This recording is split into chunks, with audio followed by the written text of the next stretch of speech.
माननीय क्षमा प्रसाद निषाद जी कर रहे हैं।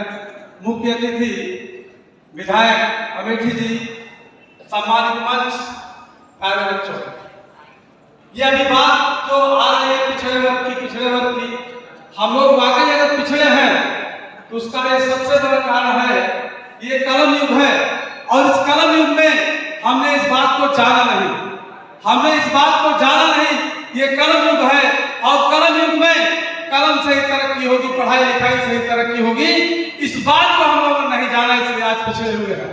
और पिछड़ा होने के नाते, मतलब शिक्षा के क्षेत्र में पीछे होने के नाते, शिक्षा हमारी सही ढंग से न संचालित होने के नाते हम वो हर काम करते हैं जो हमको नहीं करना चाहिए, और हम वो काम नहीं करते जो हमको करना चाहिए।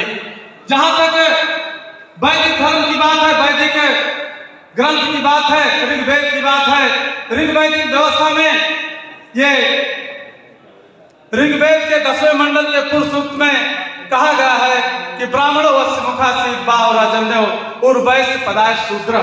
उस व्यवस्था में, ब्राह्मण व्यवस्था में, वैदिक व्यवस्था में, मनवादी व्यवस्था में हम लोग शूद्र वर्ण में आते हैं। और शूद्रों का काम था देश के लोगों की सेवा करना, देश के लोगों की सेवा करने की जिम्मेदारी हमको दी गई थी।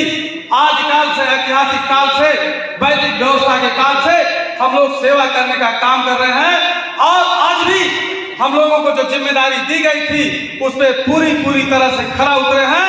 लेकिन जिनको ज्ञान देने का काम किया गया, जिम्मेदारी दी गई थी, उन्होंने ईमानदारी से ज्ञान देने का काम नहीं किया। इसलिए जितने आविष्कार हुए हैं आज, अमेरिका और ब्रिटेन और यूरोपीय देशों के नाम लगे हैं। और जिनको रक्षा करने की जिम्मेदारी दी गई थी, उन्होंने देश की रक्षा सही से नहीं किया। इसीलिए यहाँ तमाम आक्रमण हुए और विदेशी आक्रांताओं ने इस पर शासन किया। यहाँ तक अंग्रेजों ने हमारे ऊपर बहुत अत्याचार किया। तो साथियों, ये हम लोग के गर्व की बात है कि जो जिम्मेदारी हमको दी गई है और उसको हम लोगों ने बाखूबी निभाया। लेकिन दुर्भाग्य इस बात का है, दुख इस बात का है कि जिन पंडित जी लोगों ने हमको जिम्मेदारी दिया था, हमने तो अपनी जिम्मेदारी निभाया, लेकिन उन्होंने ज्ञान देने की जिम्मेदारी सही ढंग से नहीं निभाया। अब आप लोग पढ़ लिख करके आइए और ज्ञान की भी जिम्मेदारी आप स्वयं निभाइए। आप टीचर बनिए, प्रवक्ता बनिए, प्रोफेसर बनिए और देश की रक्षा करने की जिम्मेदारी आप निभाइए। इसके बाद देश फिर सम्राट अशोक के समय में जो देश था वही देश फिर बन जाएगा। इन्हीं शब्दों के साथ अपनी वाणी समाप्त करता हूँ।